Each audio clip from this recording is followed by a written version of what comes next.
एक समय की बात है।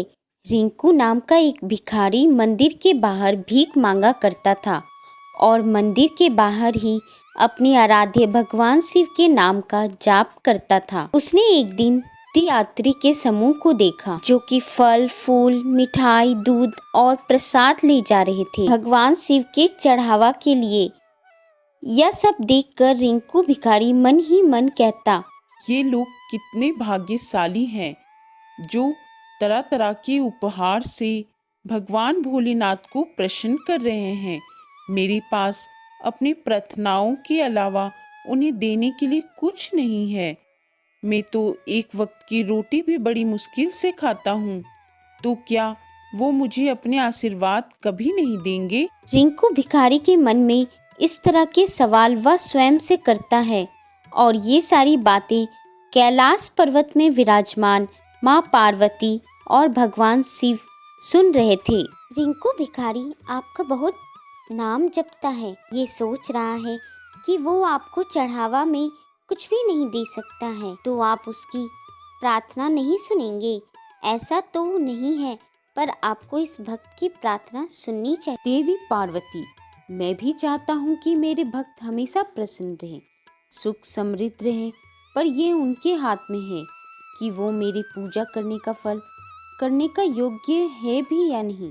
ये तो आपको उसकी परीक्षा लेकर देखना होगा। ठीक है देवी, मैं रिंकू की परीक्षा अवश्य लूंगा। अगर वो उसमें उत्तीर्ण हो गया तो उसे सांसारिक जीवन में किसी भी वस्तु की कमी नहीं। रिंकू भिखारी की परीक्षा लेने के लिए उसके सामने प्रकट हुए। अपने सामने भगवान शिव को देखकर हैरान हो गया। रिंकू, मैं तुम्हारी भक्ति देखकर प्रसन्न हुआ और तुम्हें वरदान देने आया हूँ। तुम्हें जो चाहिए मुझसे मांग लो।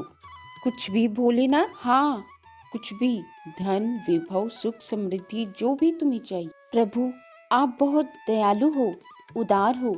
मैं इस गरीबी की जिंदगी से तंग आ गया हूँ। मेरे घर परिवार में पत्नी और बच्चे दिन रात भूखे रहते हैं, कभी कभी तो वो भूखे सो जाते हैं। मैं भीख मांग मांग कर तंग आ गया हूँ। अपनी पत्नी और बच्चों को अच्छी जिंदगी नहीं दे पाया। मैं चाहता हूँ कि मेरे पास इतना धन आ जाए कि मैं आराम से जिंदगी व्यतीत कर सकूं। जैसे तुम्हारी इच्छा रिंकू, मैं तुम्हें धनवान बना दूंगा। अपनी झोपड़ी में जाओ, वहाँ तुम्हें जमीन में गड़ा एक खजाना मिलेगा, लेकिन तुम्हें इस खजाने का आधा हिस्सा मुझे देना होगा।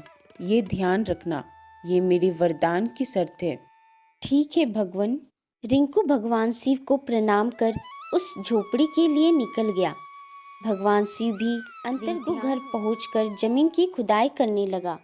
तब उसकी पत्नी उसे कहती है, अरे ये क्या कर रहे हैं आप? एक तो पहले ही टूटी फूटी झोपड़ी है और आप इसे खुदाई करके जमीन खराब कर रहे हैं। लगता है भीख मांग मांग के आप पगला गए हैं। जमीन के अंदर ऐसे खुदाई कर रहे हैं जैसे कोई खजाना छुपा हो। हाँ, सच्ची कह रही हो, खजाना ही छुपा है। भगवान भोलेनाथ ने मुझे दर्शन दिए और उन्होंने ही बताया कि हमारी झोपड़ी में एक खजाना छुपा है। ये देखो खजाना, चलो आओ मुझे इसे निकालने में मदद करो। इतना खजाना? इससे तो हमारे भाग्य चमक गए जी। अब तो हम फटे पुराने कपड़े नहीं पहनेंगे, धनी लोगों की तरह नए कपड़े पहनेंगे और अच्छी तरह से रहेंगे। हमारे बच्चों की भी भविष्य अच्छे हो जाएंगे। ये सारे खजाने हमारे नहीं हैं। ये क्या बोल रहे हो? ये सारे खजाने हमारे नहीं हैं, तो फिर किसके हैं? इसमें से आधे खजाने हमें भगवान भोलेनाथ को देना है, क्योंकि उन्होंने वरदान देते हुए ये कहा था कि आधा हिस्सा उनका है। तुम भी ना बड़े भोले हो जी। भगवान को क्या पता कि कितने खजाने आपने निकाले हैं। उसमें से 3-4 सिक्के चढ़ा देना, भगवान भी खुश हो जाएंगे। लेकिन ठीक है भगवान, कह तो तुम ठीक ही रही हो। जाओ जल्दी से भगवान शिव को सिक्के चढ़ा दो और जाओ जल्दी से बढ़िया बढ़िया पकवान और पहनने के लिए अच्छे कपड़े ले आना। ये झोपड़ी भी मुझे बदलनी है, मैं इस झोपड़ी से उब गई हूँ। रिंकू भगवान शिव को कुछ सिक्के चढ़ा के वापस आ जाता है और अपनी झोपड़ी को घर में बदल देता है और कुछ महीने तक वो लोग सेठ सेठानी की तरह अच्छे से ठाट बाट में रहने लगते हैं। कैलाश पर्वत से शिव और माँ पार्वती यह देखकर दुखी होते हैं और एक दिन रिंकू भिखारी की परीक्षा लेने के लिए भिखारी बन के उसके पास आते हैं, यह देखने की वो ज़रूरतमंदों की मदद करता है कि नहीं।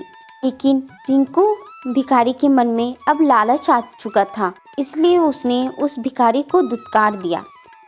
तब भगवान शिव रूप में जो भिखारी थे उन्होंने कहा, बेटा मुझे भी कुछ दान कर दो, तुम्हारे पास सामर्थ्य है तभी मैं तुमसे मांग रहा हूँ। नहीं बाबा, जाइए अभी आप यहाँ से, अभी हमारे पास कुछ नहीं है। शिव अपने असली रूप में आकर कहते हैं, रिंकू एक वरदान की शर्त तो तुमने पहले ही ना मानी, किंतु आज तुमने जरूरतमंदों की मदद ना करके दूसरी गलती भी कर दी और भूल गए अपनी पुरानी जिंदगी।